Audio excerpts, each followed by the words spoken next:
자, 12번째 만남을 시작하겠습니다. 그리스도를 기다리기. 자, 먼저 이 12과에 걸쳐서 그리스도의 제자로서 또 하나님 나라를 살아가는 사람으로서 어떤 태도를 살아가야 하는가에 대한 전체적인 그림은 뒤편에 있는 그림으로 이해하실 수 있습니다. 그런데 그림은 이제 이따가 막 후반부에 다시 정리할 것이니까 오늘 특별히 우리가 다루는 것은 이 네 가지 다에다가 추가로 공동체에서 우리가 어떤 존재가 되어야 하고 공동체의 유익이 무엇이고 우리가 공동체를 어떻게 지내야 하는가에 대해서 살펴볼 겁니다. 자, 먼저 그리스도 안에 있는 풍성한 삶의 청사진. 여기 청사진이라고 나와 있는데 일전에 김영국 목사님이 우리 교회 오셨던 적이 있습니다. 기억나시죠?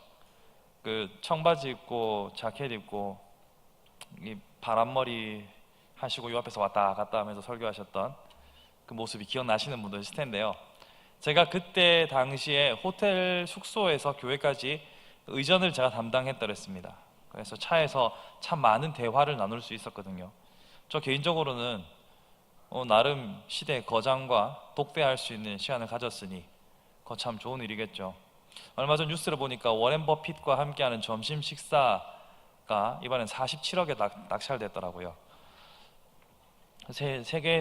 세상에서 제일 주식 분야에서 거장이라고 할 수 있는 워렌 버핏과 한 끼 식사를 하면서 거기에 낙찰 금액은 또 기부하고 하는 행사를 하는데요. 매년 벌어집니다. 올해는 47억이 나왔더라고요. 그래서 와, 한 끼 값이 정말 비싸구나 라고 생각을 했어요. 근데 그냥 밥값이 비싸서가 아니라 그렇게 식사를 하면서 워렌 버핏과 인간적인 관계를 맺는 거잖아요. 거기에 지불한 비용이라고 할 수 있겠죠. 어쨌거나 김영국 목사님과의 만남을 통해서 제가 들었던 여러 가지 인상 깊었던 도전들이 있었는데 그중 하나가 자신은 교회를 개척하기 전에 자신이 세울 교회에 대한 청사진을 완성해 놓은 상태에서 시작을 했다라고 합니다. 그러면서 저보고도 강 목사도 빨리 청사진을 그려보게나 라고 하시더라고요. 저도 나름대로 열심히 그리고 있습니다만 아직 경험이 미천한지라 계속 수정 보완 중에 있습니다. 그런 청사진에 대해서 우리 자신도 이 교회가 그리고 있는 청사진이 무엇인지를 알아야 교회의 방향과 흐름에 여러분을 맞출 수가 있습니다. 만약 내가 그리는 청사진이랑 교회에 그리는 청사진이 다르면 서로 엇박자가 나겠죠. 엇박자가 나면 제대로 개인의 성장이나 혹은 교회의 성장이 이루어지지 않을 수도 있습니다.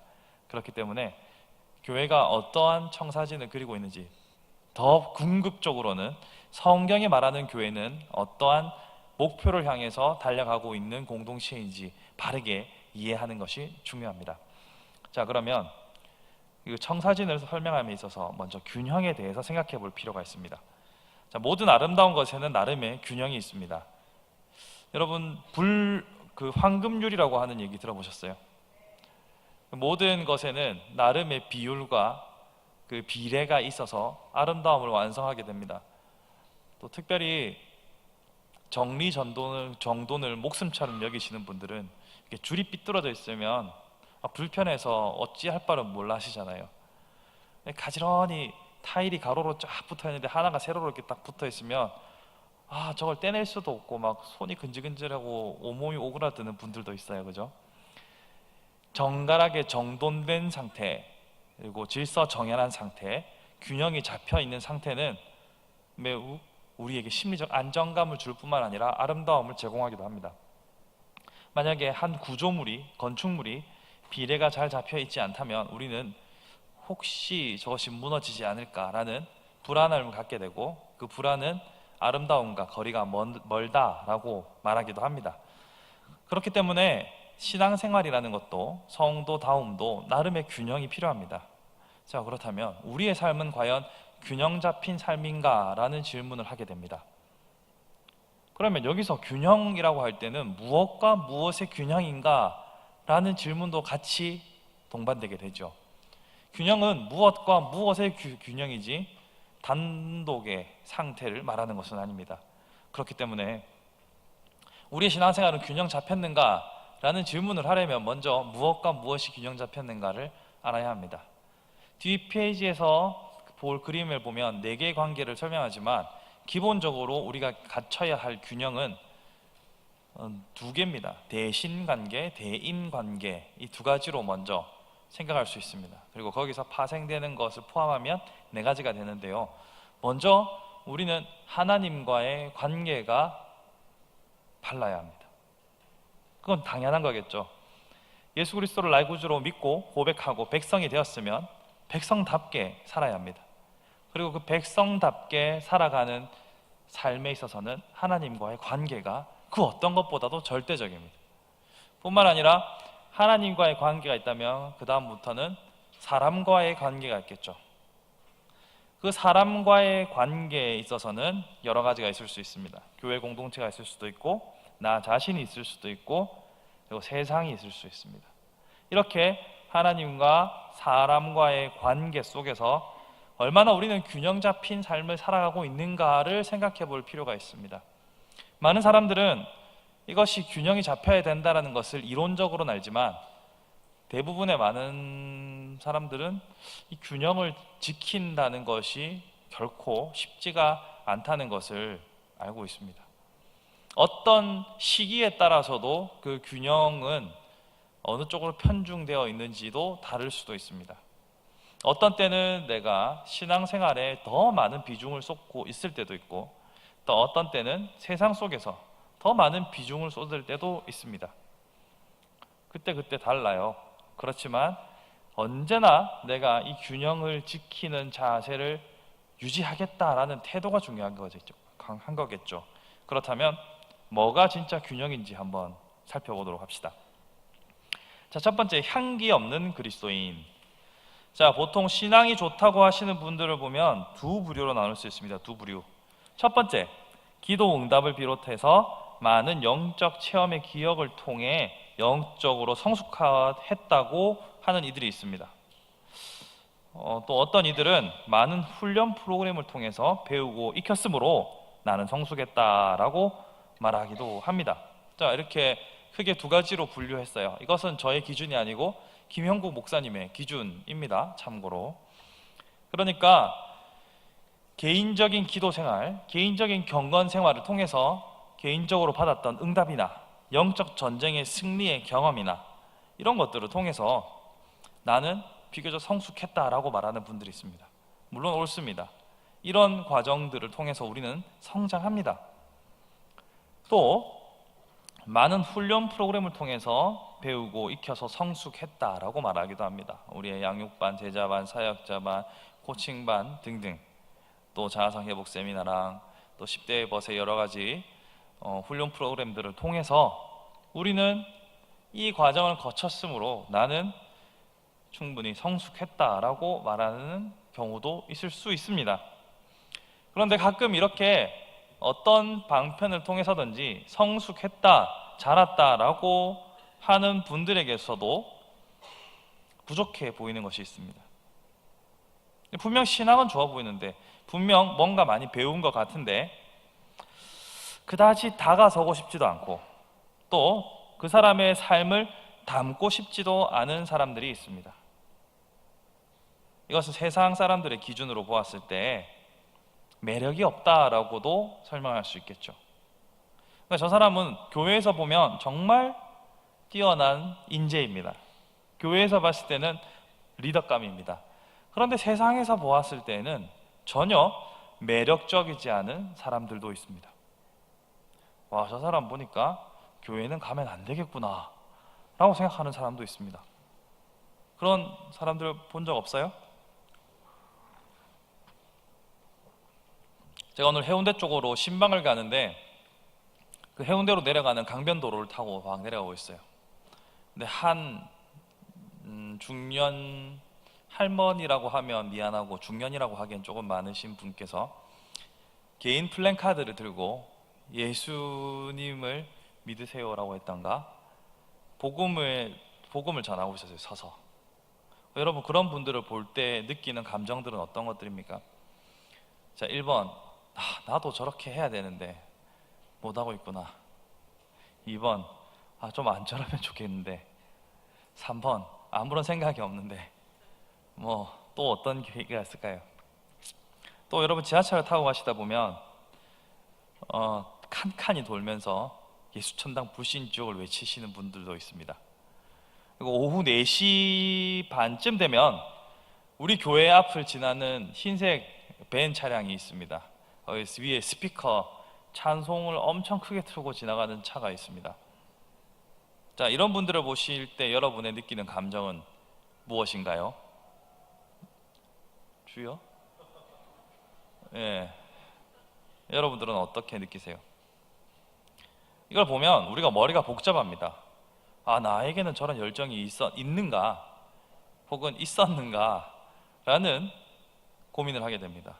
또 한편으로는 저 사람 때문에 사람들이 더 교회를 안 가려고 하지 않을까? 라는 생각도 들죠. 특히 지하철이라는 공간에서는 조용히 있고 싶은데 그렇게 크게 소리를 지르면서 지나가게 되면 저것은 또한 신뢰가 되는 것은 아닐까라는 생각도 들기도 합니다.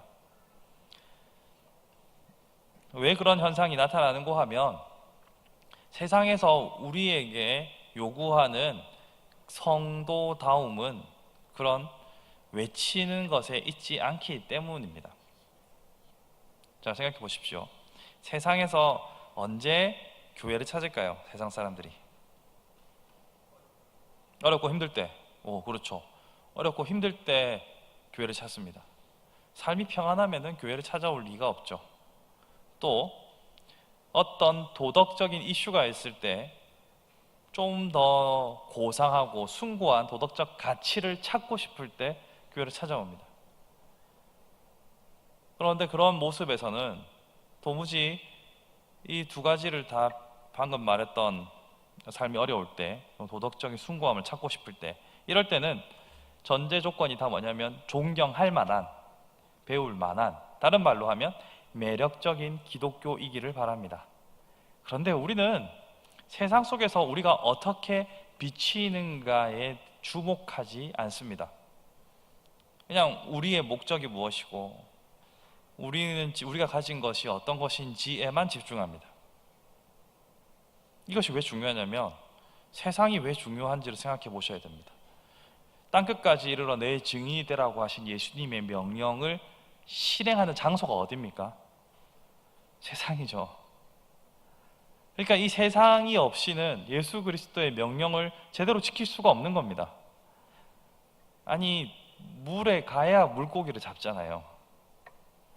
근데 우리는 물에 가지는 않고 계속 물가에서 배의 모터가 얼마나 좋고 배가 몇 톤이고 이번에 산 그물이 얼마나 성능이 좋고 이번에 산 어망 탐지기가 얼마나 좋고 어군 탐지기가 얼마나 좋고 그가 아무리 논해봐야 물에 뛰어 들어가야 잡을 수 있지 않습니까? 그렇기 때문에 세상은 우리에게 정말 중요한 삶의 터전입니다. 그렇기 때문에 우리는 세상에서 어떤 존재가 되어야 할 것인가, 우리는 세상 속에서 어떤 존재인가를 늘 끊임없이 고민해야만 합니다. 만약 교회 안에서는 활력이 넘치고 교회 안에서는 리더로서 종횡무진 활약하고 있으나 세상 속에서는 아무런 영향력을 끼치지 못하고 있다면 이건 참으로 안타까운 일이 아닐 수가 없습니다. 자, 그럼 왜 이런 현상이 나타나는지 크게 3가지 이유를 따라서 설명해 보려고 합니다. 첫 번째는 균형 잡힌 시각이 결여되어 있기 때문입니다. 자, 기독교는 단순히 하나님과의 관계만 이야기하는 것이 아닙니다. 제가 아까 대신관계, 대인관계 설명을 드렸죠. 대신관계 할 때 하나님과 나와의 관계가 제일 첫 번째로 중요합니다. 성경은 이것만 얘기하지 않아요. 성경은 나 자신과의 관계, 그리고 공동체와의 관계, 세상과의 관계 모두가 회복되고 성숙되어야 한다고 말합니다. 자, 이 모든 영역의 균형 잡힌 성숙이 일어나지 않은 상태를 이원론적인 영성이다라고 말할 수 있습니다. 자, 우리는 이원론에 매우 깊이 빠져 있는 사람들입니다. 최초 이원론이 나타났던 것은 플라톤의 이데아 사상에서부터 시작되었습니다. 플라톤은 이데아, 즉 영적인 세계가 선하고 육적인 현실 세계는 더럽다, 혹은 추악하다, 혹은 열등하다라고 여겼습니다. 그렇게 해서 육체적인 삶의 목표를 이루기보다 숭고한 영적인 세계를 추구하는 것이 더욱더 귀한 일이다라고 고대 철학자들은 여겼습니다. 이 사상이 훗날 기독교와 만나면서 하나님 나라를 추구하는, 여기서 말하는 하나님 나라는 오늘날 우리가 말하는 하나님 나라가 아니라 이 천상계의 일을 추구하는 것이 육체의 일보다 더욱더 귀하다, 즉 속된 것과 거룩한 것의 구별을 우리의 일상으로 가져와 버렸습니다. 그래서 교회의 일은 선하고 그 외의 세상의 세속적인 일들은 다 속되다라고 여기는 잘못된 이분법적인 사고방식이 교회 안에 들어왔어요. 이게 바로 오늘날까지도 영향을 끼치고 왔죠. 자, 그런데 하나님 나라 안에서는 이렇게 이분법적으로 나눌 수가 없습니다. 왜냐하면 아까 제가 말씀드렸던 것처럼 예수께서 우리를 땅끝까지 복음을 전하는 자로 세우셨다면 그 세상 속으로 들어가야 되거든요. 어떻게 손에 물을 묻히지 않고 생선을 잡을 수가 있겠습니까? 그런 의미에서 이런 이분법적인 사고방식은 우리에게 유익하지 않습니다. 이원론은 이미 플라톤 시대 헬레니즘 문화로부터 끝났다라고 여기셔야 됩니다. 우리가 배우는 사도행전에서도 고넬료의 집을 방문했던 베드로를 향하여서 우리 주님께서 내가 맞는 것을 네가 속되다 하지 마라 라고 하셨죠. 그러니까 우리에게는 세상에서 살아가는 이 대한민국 부산시에서 살아가는 우리 존재, 나로서의 삶도 중요하고 교회 안에서의 삶도 중요한 겁니다. 교회 일이니까 더 중요하다라고 생각하는 것은 물론 교회 연합을 이루고 교회 예배를 중요시하지 말라는 게 아니라 세상의 것을 속된 것으로 여기는 것이 잘못되었다라는 거죠. 우리는 이 땅에 발을 딛고 살아가는 존재들입니다. 여러분 어디 세상과 완전 동떨어져 살아가시는 건 아니지 않습니까? 바울도 텐트를 지으면서 돈 벌면서 전도했잖아요. 그렇기 때문에 이렇게 어떤 것, 이것이 더 거룩하고 이것이 속되다라는 이원론적인 사고방식은 우리에게 유익하지 않습니다. 자, 그러면 계속해서 이어져 가보면 하나님과의 관계와 교회 생활은 성스럽고 나머지 부분은 별로 중요하지 않다고 생각하는 것은 아니라는 거죠. 즉 우리는 일과 교회 생활의 균형을 갖추어야 합니다. 만약 교회 생활, 여기서 교회 생활에는 예배가 포함되기도 하지만 예배가 전부 교회 생활은 아니잖아요. 우리 교회에서 예배만 드리는 것은 아니잖아요. 그러니까 교회 생활과 이 세상에서 우리에게 직업이나 혹은 세상에서 우리에게 맡은 책무들을 거룩과 속된 것으로 구별하는 것이 아니라 다 내가 열심히 감당해야 할 나의 과업으로 이해하는 것이 중요합니다. 세상의 일과 교회의 일의 우선순위가 충돌할 때 우리가 무엇에 가치를 두고 있느냐에 따라서 선택을 그때그때 다르게 하겠지만 거룩한 것과 속된 것으로 구별하는 태도는 일단은 지향해야 합니다. 지향이 아니고 지양입니다. 동등선상에 놓고 어느 것이 지금 중요하고 급한 건가를 구별해야 되는 것이지 거룩하고 속된 것으로 구별하는 것은 올바른 태도가 아니라는 거죠. 자, 그러면 이 균형 잡힌 관계를 하나씩 차례대로 살펴보겠습니다. 먼저 하나님과의 관계입니다. 자, 우리는 하나님을 온전히 다 알지 못합니다. 다 아십니까?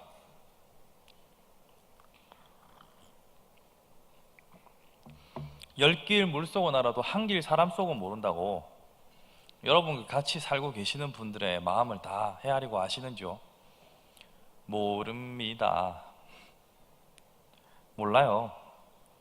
10년, 20년, 30년, 40년을 살아도 완전히 다 헤아리지는 못합니다.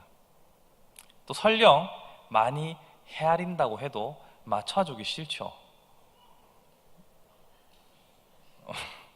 너무 전곡을 찔렀습니까?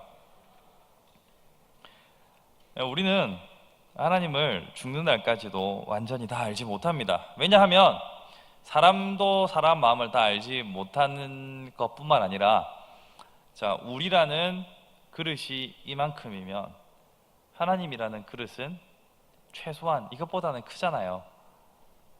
그 크기와 넓이를 가늠할 수는 없지만 최소한 클 거 아닙니까? 이 그릇 안에 하나님이 다 담겨질 수 없지요. 우리에게 주어진 약 100여 년의 인생 시간과 우리가 가지고 있는 이성과 경험의 한계로서는 하나님을 완전히 다 알 수가 없습니다. 어떻게 압니까? 그렇기 때문에 우리는 죽는 날까지도 하나님을 완전히 다 알지 못합니다. 그러면 포기해야 합니까? 아니죠. 포기하면 안 되죠. 왜냐하면 하나님을 아는 만큼 우리는 하나님 앞에서 실수할 가능성이 현저하게 줄어들기 때문입니다. 좀 알면 덜 싸우게 되죠. 사람과의 관계에 있어서도. 우리 여성분들 많이 하는 거 있잖아요. 남자분들한테 뭐 잘못했는데 뭐 이런 거 막 싸우면서 남자가 일단은 문제를 해결하고 보자. 아 진짜 미안하다 라고 할 때 뭐 잘못했는데 이런 거 물어보시잖아요. 몰라요. 뭐 어떻게 알아요? 말해줘야 알지. 남자가 철이 모른다. 원래 모릅니다. 기대하지 마십시오. 그거 기대하면 평생 괴롭습니다. 그게 알면 그게 알면 여자게요. 아는 남자도 있습니다. 게이 정도? 걔들은 잘 알아요. 왜 잘 알지 저도 참 궁금합니다. 저도 옛날에 게이 친구가 있었는데 정말 여자를 너무나 깊이 잘 알아요. 왜 그럴까? 하여튼 그렇습니다. 그러니까 내 남자가 좀 양성의 성격이 있다라는 가능성이 있으면 여러분은 정말 잘 이해해 줄 겁니다. 뭐 그래도 좋다고 한다면 그런 분들을 만나십시오. 그런데 대부분의 남자들은 절대 모릅니다. 가르쳐 줘야 합니다. 어쨌거나 아는 만큼 하나님 앞에서 실수할 가능성이 적어지죠. 자, 우리가 대한민국 국민으로 살아가지만 여러분이 어느 날 마음이 좀 변해서 동해서 캐나다로 이민을 간다고 합시다. 그러면 영어 공부해야 되죠. 캐나다 법 공부해야 되겠죠. 그리고 캐나다의 문화를 이해해야 되겠죠.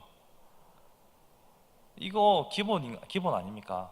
이게 안 되면 그 나라 국민으로 살아갈 수 없죠. 우리나라로 귀화하는 사람들도 보면 한국어 시험을 친단 말이죠. 그러니까 우리는 하나님을 완전히 다 알 수는 없지만 계속 알아가려고 노력해야만 하나님 앞에서 바르게 살아갈 수 있습니다. 그렇기 때문에 우리는 우리 자신을 한계를 알지만 하나님을 알려는 노력을 그쳐서는 안 됩니다. 그렇게 하나님을 알면, 바르게 알면, 하나님과의 관계를 알면 더 이상 우리는 우리 자신을 위해 살지 않습니다. 사람은 누구나 다 이기적입니다. 아주 결정적인 순간에 언제나 자신을 위한 선택을 하게 되어 있습니다. 너무 자학하지 마십시오. 다 그래요. 원래 그래요. 그런 인간이 내가 어떤 은혜를 받았는지, 내가 어떤 존재인지를 알게 되면 더 이상 자신의 유익을 굳지 않고 아버지 하나님을 위해 살아가기 시작합니다. 그렇기 때문에 하나님을 알아야 합니다. 그분의 구원과 창조의 목적을 바르게 완수하는 길은 하나님을 아는 길밖에 없습니다. 반대로 하나님을 바르게 알지 못하면 우리는 우리의 욕망이 이끌리는 대로 방종하게 살아갈 수밖에 없습니다. 자, 교회를 열심히 다녀요. 신앙생활을 정말 열심히 합니다. 근데 알고 보면 그의 열정과 그의 모든 수고가 사실은 복받기 위해서라고 그 속내가 드러나는 경우가 있습니다. 여기서 말하는 복이란 성경이 말하는 구원과 영생을 향한 복이 아니라 이 땅에서 잘 먹고 잘 사는 그야말로 현세적인 복을 말합니다. 그 복을 추구하는 목적으로 하나님을 섬기고 있다면 하나님께서는 결코 기쁘게 받으시지 않겠죠. 그렇기 때문에 우리는 하나님을 바르게 이해하고 하나님을 기쁘시게 하는 방향으로 나가야 합니다. 자꾸 나의 목적을 위해서 하나님을 쓰면 하나님께서는 절대로 그 사람을 기뻐하지 않으십니다. 예를 들어서 사람과의 관계를 생각해 봅시다. 여러분 친구도 있고 뭐 애인도 있을 수 있고 남편이나 아내가 있을 수도 있고 자식이 있을 수도 있습니다. 이 모든 관계에 있어서 그 사람 대상 자체를 기뻐하는 것이 아니라 그 사람을 통해서 내가 무언가를 얻고자 관계하고 있다, 이것만큼 씁쓸한 게 없어요. 특별히 나는 진심으로 사랑했다 여기는데 그 반대편은 나를 사랑한 것이 아니라 내가 가진 무언가를 얻기 위해서 가식적으로 행동했고 그 목적을 따라서 나를 이용했다, 이것만큼 불쾌한 게 어디 있습니까? 나는 진심으로 사랑했는데 저 이는 내 지갑에서 나오는 돈으로 백을 얻기를 원했구나. 아, 비참하죠. 나는 무엇을 했던 것인가? 나는 내 자식에게 최선을 다해서 내 부모의 도리를 다하려고 했건만 이놈의 자식은 그저 내 지갑에서 나오는 용돈만을 바라고 있었구나. 이 얼마나 인생 무상입니까?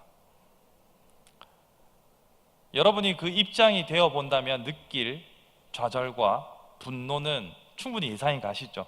그런데 이거를 자꾸 하나님 앞에서 한다는 말이죠. 하나님께서는 내가 내 아들을 희생해서 죽을 만큼 내가 너를 사랑한다, 너와 함께하길 원하고 너와 관계하길 원한다 라고 말씀하시는데 자꾸 우리는 하나님 제가 이거 했으니까 이거 주세요, 이만큼 했으니까 이거 주세요 라고 계약을 맺으려고 하면, 거래를 하려고 한다면 하나님께서는 얼마나 속상하시겠습니까? 그렇기 때문에 하나님을 제대로 알아야만 아는 만큼 그 하나님이 원하시는 대로 살아갈 수 있어요. 하나님을 제대로 이해해야만 내가 원하는 것은 너와의 사랑이라니까 이 음성을 들을 수 있는 거예요. 하나님을 오해하는 만큼 하나님을 도구화, 수단화하게 되는 겁니다. 그렇기 때문에 하나님을 아는 것이 정말 중요합니다. 오해하지 않아야 합니다. 하나님에 대해서. 하나님을 오해하는 순간 무당 불러서 굿판을 벌리는 것과 내가 내 돈 들여서 크게 교회를 짓는 것과 무슨 차이가 있겠습니까? 일반 무속신앙에서 기복을 쫓는 신들, 그 신들이 사람과의 관계를 원하던가요? 인격적인 관계를 원하던가요? 아니죠. 그 신들이 원하는 것은 자기를 이용하든 뭐하든 맹목적으로 따르는 것을 원합니다. 하지만 하나님은 그런 관계를 원하시는 것이 아닙니다. 그렇기 때문에 하나님과 나의 관계를 바르게 아는 것이 균형 잡힌 시각의 첫 번째입니다. 두 번째는 자신과의 관계입니다. 성도는 자기 자신을 바르게 이해하고 사랑할 수 있어야 합니다. 자기 존중감이라고도 하는데 하나님이 사랑하는 나 자신을 스스로 부정하는 것은 하나님이 원하시는 모습이 아닙니다. 자기를 사랑하는 정도는 개인마다 많은 차이가 있습니다. 어떤 사람은 지나치게 자신을 사랑해서 남들이 다 아니라고 하는데 혼자 영화배우 누구 같지 않냐라고 당돌하게 말하는 사람들이 있습니다. 꽤 심한 병이죠. 근데 그건 좀 치료가 어렵더라고요. 또 어떤 사람은 참 당신 괜찮은 사람이야, 그렇게 스스로한테 자꾸 자학하지 않아도 돼요 라고 말해줘도 계속 자신을 학대하는 사람도 있습니다. 그리고 그 중간 어딘가에 위치하는 사람도 있고요. 자기 자신을 보는 관점은 자라온 환경과 상황에 따라서 많은 차이가 있을 수 있습니다만 많은 경우 우리는 자기 자신과의 관계를 실패하는 사람들을 많이 보게 됩니다. 그런데 우리는 우리 자신을 향하여서 바른 건강한 관점을 가질 수 있어야 합니다. 특별히 나 자신을 바라보는 건강한 관점의 기준이 되는 것이 바로 하나님께서 나를 사랑하신다는 그 관계에서부터 시작되는 것인데, 나의 가치를 내가 가진 무언가로 결정하는 것이 아니라 나를 사랑해 주시는 분을 통해서 나의 가치를 결정하는 것이죠. 여러분 동창회 가보셨습니까? 동창회 가보신 분도 있고 아직 동창회를 가기엔 어린 분들도 있겠지만, 동창회에 사람들이 왜 모이냐면 옛 추억을 뭐 회상하기 위해서 뭐 그러면은 그 동기 기수만 만나야죠. 총동창회 이런 거 가면은 다 모인단 말이에요. 그 학교 출신들이. 그 동창회를 가는 것은 거기 가는 친구들을 통해서 어떤 인맥의 확장을 한다거나 혹은 그들과 나의 삶을 비교해서 비교 우위에 서서 만족시키기 위해서 가는 경우도 있고, 순수하게 동창회 가는 사람은 없습니다. 인간관계는 지금 내가 하고 있는 그 관계로도 충분하거든요. 대부분의 사람들은. 자, 그런 의미에서 우리는 우리 자신이 누구와 관계에 있는가에 따라서, 누구와 관계되어 있는가에 따라서 자존감이 달라질 수 있습니다. 여러분, 지금 연예인 누구와 친구다 이렇게 한다면 여러분 정말 아무것도 아닌데 어깨에 좀 힘이 들어가지 않을까요? 아닌가요? 자, 여기 있는 청년 중 한 명이 방탄소년단 멤버와 누구 한 명과 친하다 이렇게 하면 본인이 연예인이 아닌데 본인 어깨에 힘이 잔뜩 들어갑니다. 아, 나 걔랑 친하잖아. 몰랐어? 뭐 이러면서 같이 찍은 사진 이런 거 보여주면서 네, 이 정도는 돼 라고 하지 않겠어요? 마찬가지로 우리는 우리 자신의 가치와 우리 자신의 값어치를 누구와 관계되어 있는가에 따라서 설정할 수 있습니다. 여러분이 대통령과 친하다 이렇게 하면 그 자체가 힘이 되고 권력이 됩니다. 역대 대통령들의 아들들은 늘 사고를 쳐왔어요. 우리 대표적인 케이스가 우리 김영삼 대통령 아드님 현철 형님 깜방 가셨잖아요. 또 이명박 대통령의 아들도 한 건 하셨고, 또 전두환 대통령 아드님도, 그다음에 또 하여튼 김대중 대통령 아들 누구지? 그쪽은 좀 존재감이 없네요. 어쨌거나 자 보십시오. 내 아버지가 대통령이다 이렇게 하면 많은 사람들이 대통령한테는 접근을 못해도 그와 관계되어 있는 사람들을 통해서 무언가를 하려고 하잖아요. 그런 유혹들이 있어요. 그게 힘의 원리입니다. 마찬가지로 우리는 우리 자신의 자존감을 어디서부터 회복해야 하느냐 하면 천지를 창조하신 그 하나님이 바로 내 아버지 되신다라는 사실로부터 우리의 자존감을 찾아가야 합니다. 이것이 실패하면 우리는 우리를 정상적으로 바르게 성경적인 관점으로 바르게 이해할 수 없어요. 자꾸 억지로 뭔가를 막 나의 존재를 찾아야 돼요. 근데 환경이 어디 그렇게 녹록한가요? 우리 집안은 이씨 가문, 조선 왕조 이씨 가문 어디에 속해 있는 그런 뼈대 있는 집안이야 라고 말하실 수 있는 분이 여기는 최소한 없잖아요.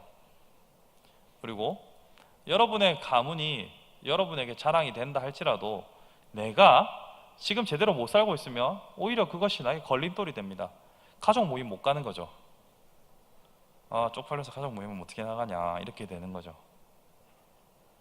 그런데 내가 지금 조금 부족해 보이고 내가 지금 현실이 어렵다 하더라도 왕이 나의 손을 잡아준다면 나는 왕과 친한 셀럽이 되는 겁니다.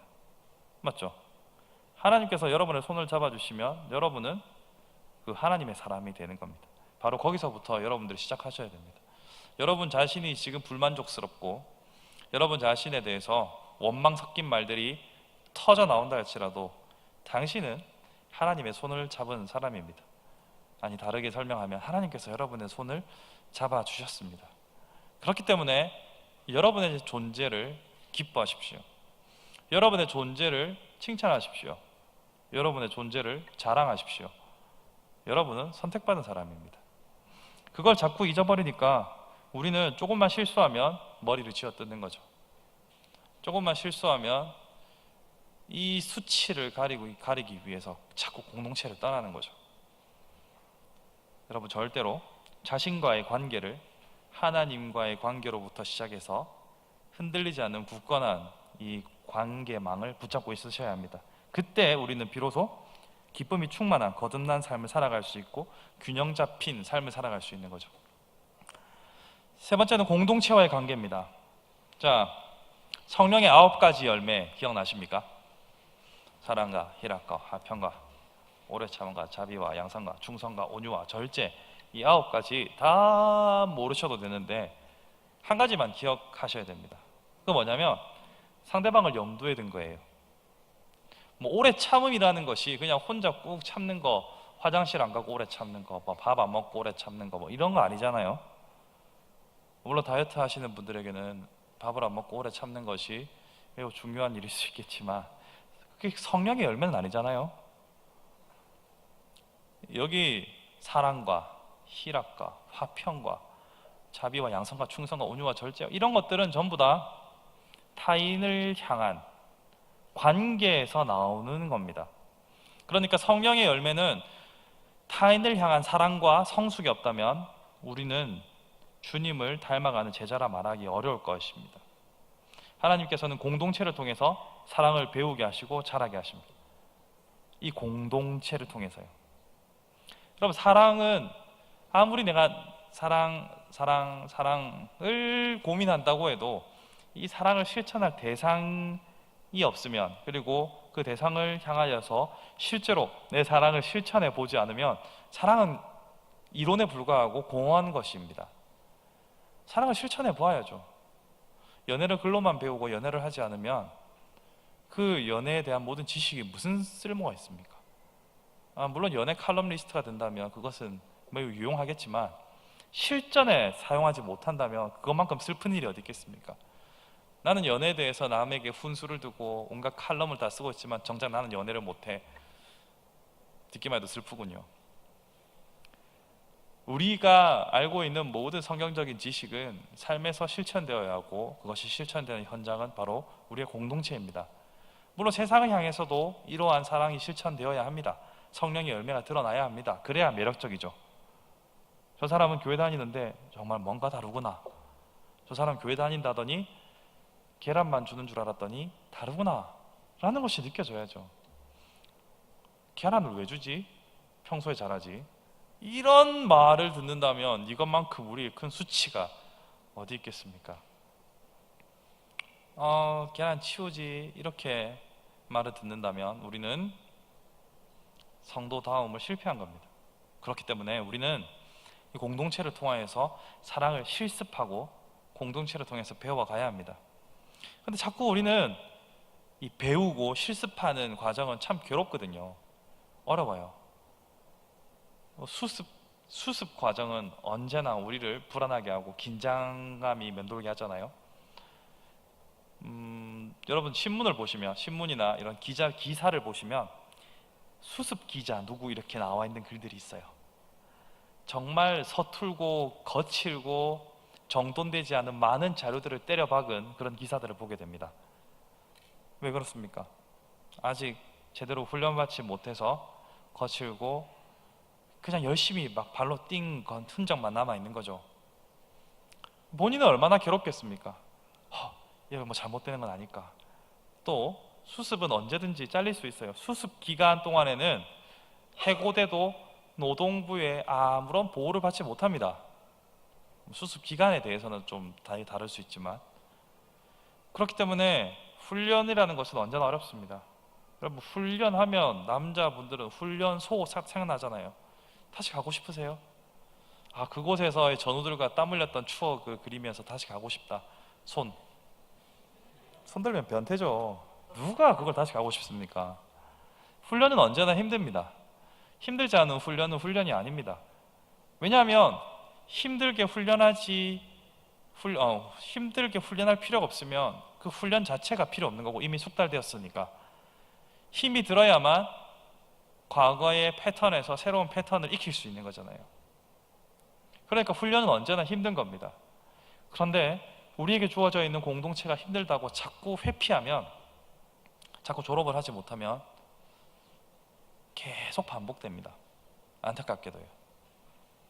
내가 이 교회에서 내가 나에게 맡겨진 공동체를 감당 못해서 만약에 떠났다 라고 하면 다른 데서 그런 시험을 다시 제시를 쳐야 됩니다.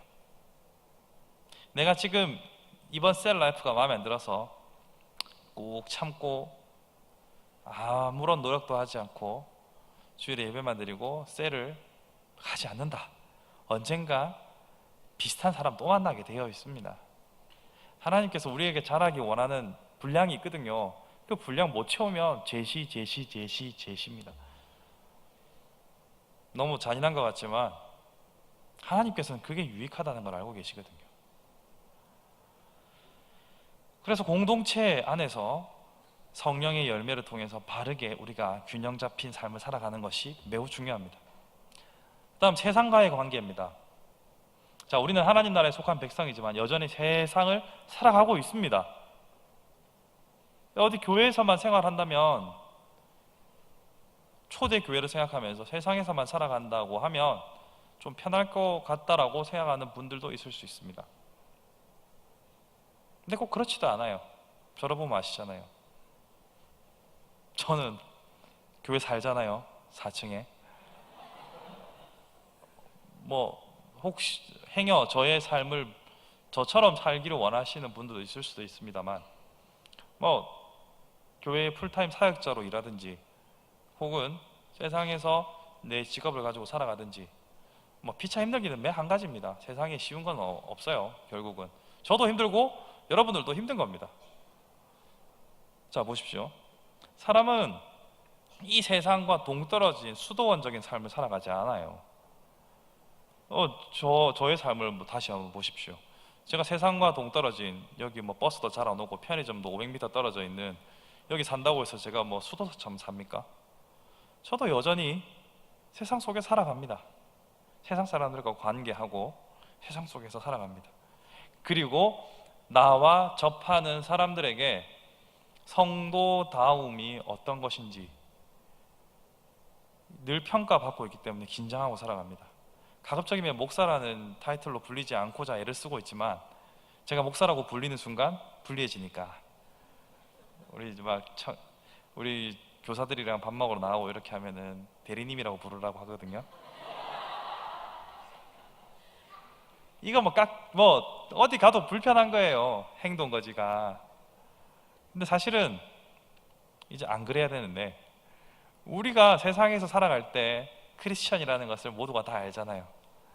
그 세상 속에서 세상과 다른 삶을 살아가는, 특별히 그들에게 영향력이 있는 삶을 살아가려면 우리의 영역에서도 탁월해야 되고 인격적인 부분에 있어서도 탁월해야 되고, 사실 어려운 겁니다. 어려워요. 쉽지가 않습니다. 하지만 이 세상과의 관계를 계속 고민해야만 진짜 우리가 물로 들어가게 되는 거예요. 세상에서 사람을 낚는 어부로 살아가는 현장으로 뛰어들게 되는 거예요. 그렇기 때문에 우리는 이중으로 힘이 듭니다. 실력도 쌓아야 되고 그에 걸맞는 인격도 갖춰야 합니다. 그래야만 사람을 낚는 어부가 됩니다. 그러면 신앙생활 너무 힘든 거 아닌가?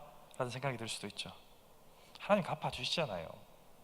하나님께서 그만큼 은혜를 채워주시고 그만큼 우리에게 수고했다 칭찬하시는 분이 계시기 때문에 100년만 수고합시다. 말이 어폐가 있네요. 100년만. 100년의 인생만 수고하시면 영원히 보장되지 않습니까?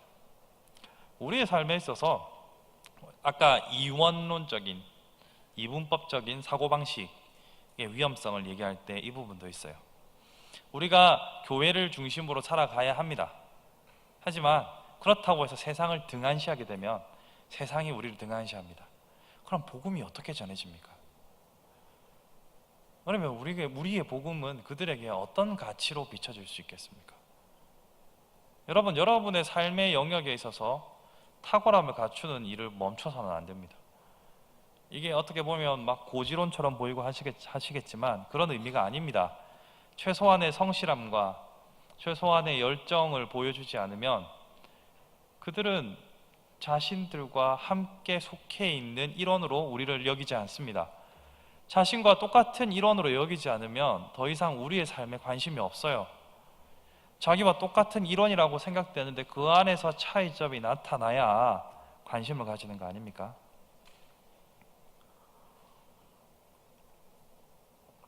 차를 예로 들어 보겠습니다. 스포츠카를 좋아하는 사람들의 모임이 있단 말이에요.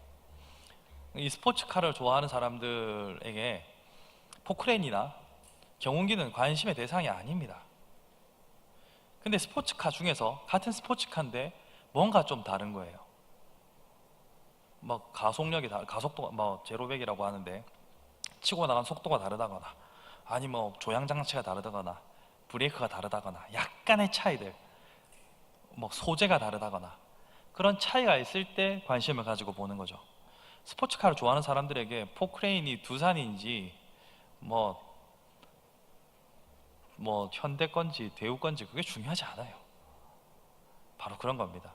우리는 그들과 소통하고 그들을 주께로 인도하기 위해서 그들과 같은 최소한의 노력들은 가져야 하는 겁니다.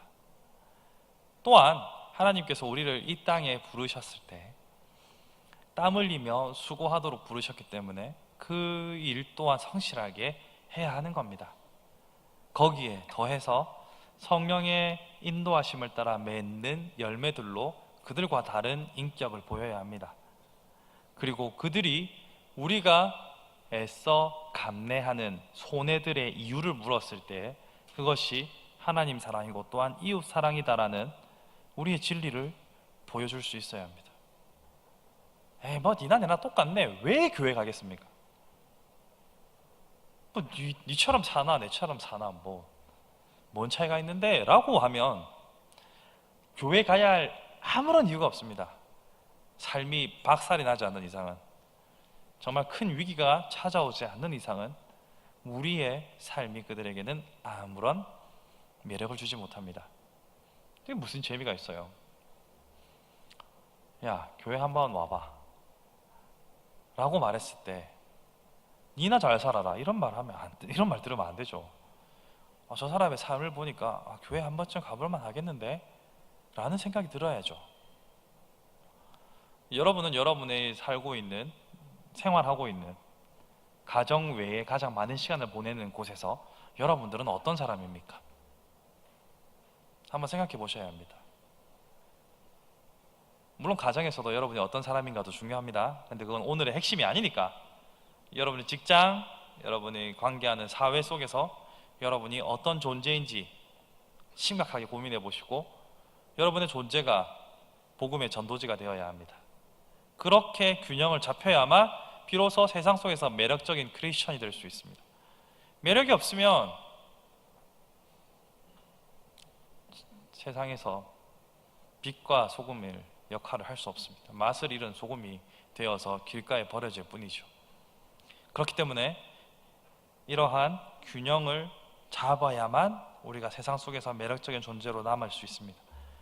그러면 또 우리가 균형을 왜 잃게 되느냐? 두 번째, 건강한 공동체의 결여이죠. 사람은 공동체라는 토양에서 자랍니다. 아까 제가 공동체의 관계를 말씀드렸죠. 하나님께서도 성부, 성자, 성령으로 존재하십니다.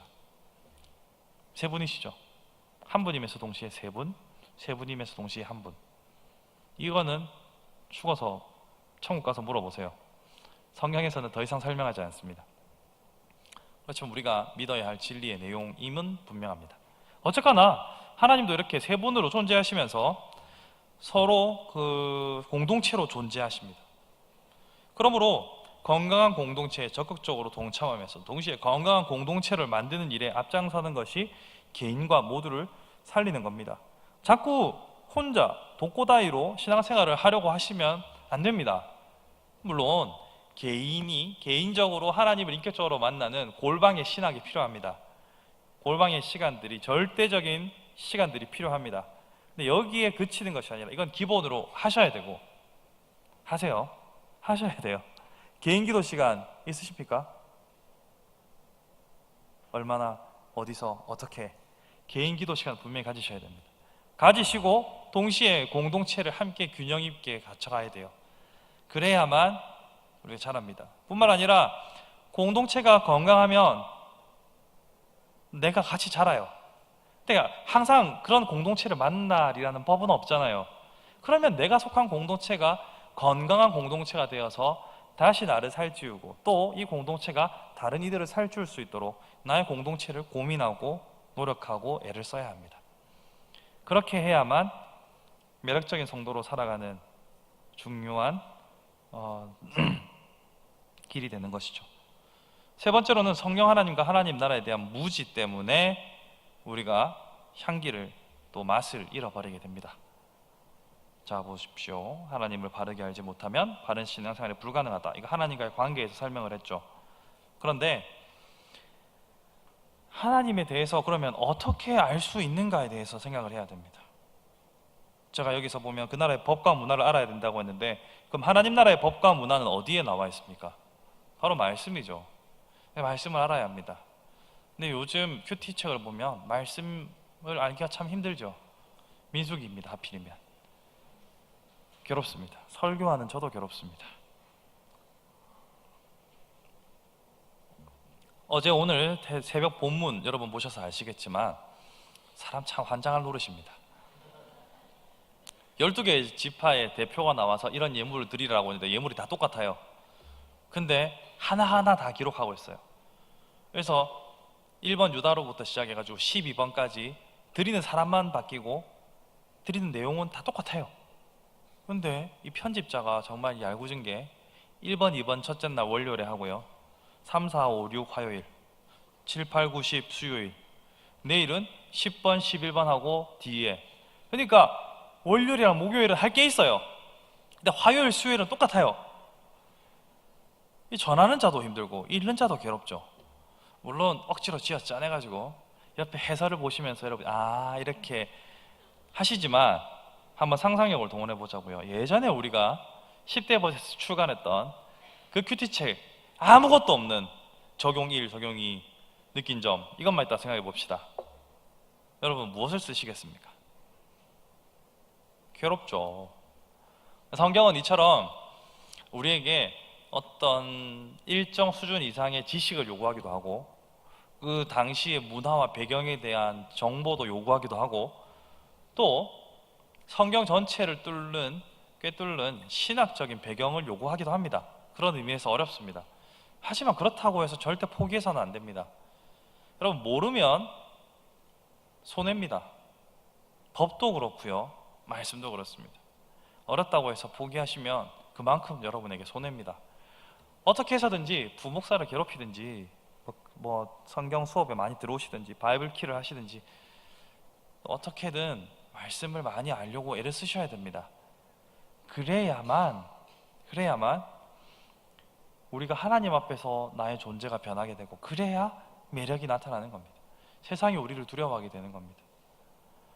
그러니까 세상이 우리를 마음에 안 들어도 어떻게 하지 못하는 이 뭔가 아우라를 만들려면 하나님 앞에서 우리가 바르게 서 있어야 됩니다.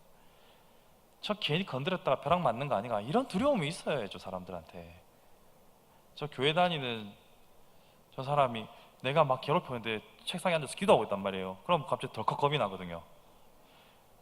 안 그래요? 내가 저 사람한테 뭔가 되게 나쁜 짓을 했는데, 내가 생각해도 좀 잔소리를 심하게 했는데 괜찮습니다, 잘하겠습니다 라고 하고 책상에 앉아서 기도하고 있단 말이에요. 그러면은 오이씨 저거 내가 잘못되는 거 아니야 이거? 이런 불안감이 안 생기겠어요? 물론 다 그렇진 않지만 이렇게 우리는 두려움을 주는 존재가 되어야 됩니다. 어떻게 두려움을 줍니까?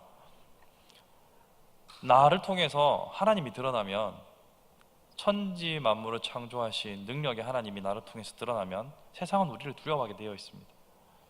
말은 쉽지만 실천하기는 어렵겠죠. 그러나 장기적으로 나의 삶에서 하나님의 영광이 드러나기 시작하면 세상은 우리를 두려워합니다. 그리고 아까도 말했던 것처럼 진짜 어려운 일이 닥치면 우리를 찾아옵니다. 있잖아, 기도 좀 해줘. 꼭 어려운 일이 있으면 우리한테 기도 부탁을 하게 되어 있습니다. 근데 여러분이 크리스천 같지가 않게 보이면 여러분한테 기도 부탁 안 합니다. 가장 비참한 거 말씀드릴까요? 내가 있는 사무실 안에 믿는 사람이 한 둘셋 있는데 그 믿는 사람들한테는 기도 부탁하고 나한테는 기도 부탁 안 한다. 이게 얼마나 수치스러운 일입니까? 신우회에 많은 사람들이 기도 부탁을 받았는데 나한테는 기도 부탁을 안 했단 말이에요. 그거는 세상 사람이 눈에 봐도 우리는 나이롱이다 라는 반증이죠. 우리는 상황과 여건에 따라서 크리스천으로 살아간다는 것이 어려울 수 있지만 끝까지 포기하지 않고 그들에게 두려움을 주는 존재가 되어야 합니다. 그래서 정리하면 우리가 세상 가운데서 이 매력을 바라지 못하는 이유는 균형 잡힌 시각이 없어서, 그러니까 네 가지 관점, 하나님과의 관계, 공동체, 자신, 그리고 또 세상 향한 이런 균형을 상실해서 그렇고, 두 번째는 나를 훈련하는, 그리고 내가 세워나갈 공동체와 관계가 제대로 갖춰지지 않아서이고, 세 번째는 하나님을 알지 못하기 때문에 우리는 세상에서 맛을 잃은 소금으로 살아가게 되는 것입니다. 그렇기 때문에 표를 한번 보시면 쉽게 외우는 방법을 가르쳐 드릴게요. 십자가를 먼저 그려보시는 거예요. 십자가. 그리고 십자가에서 하나님과 나의 관계, 자, 하나님과 나의 관계, 위아래의 관계가 있잖아요. 근데 위아래의 관계에 있어서 위쪽은 하나님 되어 있죠. 그럼 그 아래쪽에 중요한 것들이 뭐냐면 나 자신, 그리고 세상과 교회 공동체, 이렇게 하면 세 가지가 되죠. 십자가 꼭 그 끝이 네 가지가 있잖아요. 위엔 상단은 하나님, 그 밑에는 나와 세상과 공동체, 이 세 가지가 정상적으로 이해되고 관계되어야 우리가 건강하게 살아갈 수 있다는 거죠. 자, 그러면 나와 하나님과의 관계에 있어서 세상과 나의 관계는 복음 전도와 세상 경영이라는 말이 적혀 있습니다. 즉, 복음을 전하기 위해서는 우리 세상 가운데로 들어가야 되고, 영향력을 끼치기 위해서는 세상을 경영하는 자가 되어야 되죠. 여기서 경영한다고 해서 모두가 다 CEO가 되어야 된다는 말이 아닙니다. 각자의 자리에서 주도적으로 나의 복음을 전할 수 있도록 내 삶을 컨트롤할 수 있어야 한다는 겁니다. 또 세상과 나와 공동체의 관계를 보시면 형제 섬김에도, 자, 우리는 예수 그리스도께서 내가 섬김을 받으려 온 것이 아니라 도리어 섬기려 하고 많은 이들의 희생제물로 자신을 주기 위해서 대속제물로 오셨다라고 하셨죠. 머리로는 알아요. 근데 자꾸 우리는 섬김을 받고자 합니다. 섬김 받고 싶어요. 저도 그래요. 솔직하게 말하면 저도 섬기는 것보다 섬김을 받을 때가 더 편합디다. 당연한 거잖아요, 그죠? 섬기려면, 누군가를 섬기고자 한다면 에너지가 듭니다. 힘이 들고 돈도 들고 뭔가 투자를 해야 섬길 수 있는 거잖아요. 그렇기 때문에 쉽지가 않습니다. 그렇지만 이것이, 섬기는 것이 예수 그리스도의 길이다라는 것을 기억하시고 섬김을 포기하지 마십시오. 반대로 내가 섬김을 좀 못 받았다고 해서 섭섭해하지도 마십시오. 섭섭마귀가 제일 무서운 거예요. 내가 좀 섭섭하다, 내가 이 정도밖에 대우를 못 받는가, 이런 마음이 들거든. 내가 아직 십자가에 못 박힌 정도는 아니잖아? 내가 배신당해서 채찍 맞고 있는 정도는 아니잖아? 라고 생각하시면 어떨까요? 여러분, 십자가 영상 우리 함께하는 교회 다니면서 3번 이상 안 보신 분이 어디 있겠습니까? 그걸 보시면서 얼마나 아프셨을까, 얼마나 힘드셨을까, 이것만 생각하지 말고 진짜 섬기기 위해서 예수님은 저까지 하셨는데 나는 아직 채찍은 안 맞았잖아? 나는 아직 십자가에는 안 박혀봤잖아? 라고 생각하시면 좀 덜 섭섭하실 겁니다. 아직 그까지는 안 갔잖아요. 그래도 목사님, 내가 이 당한 무시를 생각하면 내 가슴에 채찍을 100대는 더 맞은 것 같다, 이런 식으로 말씀하지 마시고, 100대 맞아봤어요? 채찍에? 안 맞아봤잖아요. 내가 좀 섭섭한 마음이 올라오려고 하면 손을 한번 보시고 아직 못이 없네, 옆구리 한번 만져보시고 아직 안 찔렸네, 이렇게 내가 좀 더 섬기는 자가 되자, 이렇게 좀 인내하시기 바랍니다. 인내하면 저는 드릴 게 없지만 우리 아버지 하나님께서 갚아주실 겁니다. 반드시. 그렇게 섬기는 자세로 공동체를 돌아보시면 우리가 균형 잡힌 삶을 살아갈 수 있습니다. 또한 자기 자신과의 관계에 있어서 자기 부인 성령 충만, 이 두 가지를 잘 기억하셔야 됩니다. 아까 제가 자기 부인이라는 차원에 있어서 반대의 말들을 많이 했었어요, 그죠? 그러니까 자기 자신에 대해서 한없이 절망감이 찾아오고 자존감이 낮아질 때 내 손을 누가 잡아주셨는지 기억해서 일어나라고 했잖아요. 이것과 자기 부인을 어떻게 연결할 것인가? 여기서 말하는 자기 부인이라는 것은 나의 죄성, 내가 가지고 있는 이 죄를 향한 본성을 말하는 겁니다. 그러니까 나 자신으로서는 아무런 공로가 없고 자연인 상태로서의 나로서는 소망이 없다라는 자기 부인. 이 말은 곧 예수 그리스도의 필연성과 연결이 됩니다. 그죠?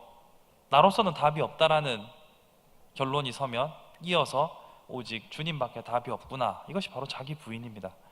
이것은 내 존재를 자학하고 자기를 향한 학대를 말하는 게 아니죠. 예수 그리스도의 어떠하심을 깨닫는 것을 말하는 거죠. 그렇게 되면 성령 충만하게 되고 성령이 충만하면 열매가 맺힙니다. 성령이 충만하지 않은데 성령이 열매를 맺으려고 하면 뭔가 밸런스가 안 맞아져요. 제가 할 때마다 계속 같은 말을 반복하는데 우리 안에서는 사랑이 없으니까 위로부터 사랑이 와야 줄 수 있잖아요. 이렇게 열매를 맺을 수 있잖아요. 그렇기 때문에 성령 충만을 늘 간구할 수 있어야 합니다. 자, 그러면 이 표를 기억하시면 오늘의 강의는 다 끝난 겁니다. 하나님과 나와 세상과 교회 공동체, 여기서 우리에게 필요한 것은 세상 경영과 세상의 복음 전도, 그리고 교회 안에서는 형제 섬김을 실천하고 나를 향해서는 자기를 부인하고 성령으로 충만하고 또 하나님과의 관계에 있어서는 하나님을 더욱더 깊이 알아야만 우리가 비로소 영향력 있는 성도로 살아갈 수 있는 겁니다. 그렇게 살아야만 여러분을 통해서 세상이 주 예수 그리스도를 보게 되는 겁니다. 그걸 다른 말로 설명하면 우리가 주님을 닮아가는 사람이 되면 사람은 우리를 통해서 주님을 보게 되는 거죠. 우리 예수 더욱더 알기 원하면 예수도 닮기 원한다라고 늘 고백하잖아요. 닮아서 뭐 할 겁니까? 예수 그리스도 닮아 있는 여러분을 통해서 세상이 예수를 보게 되는 것입니다. 그렇게 예수쟁이가 되어서, 진짜 예수쟁이가 되어서 세상 가운데서 예수를 증거하는 참 제자의 삶을 살아갈 수 있기를 부탁드립니다.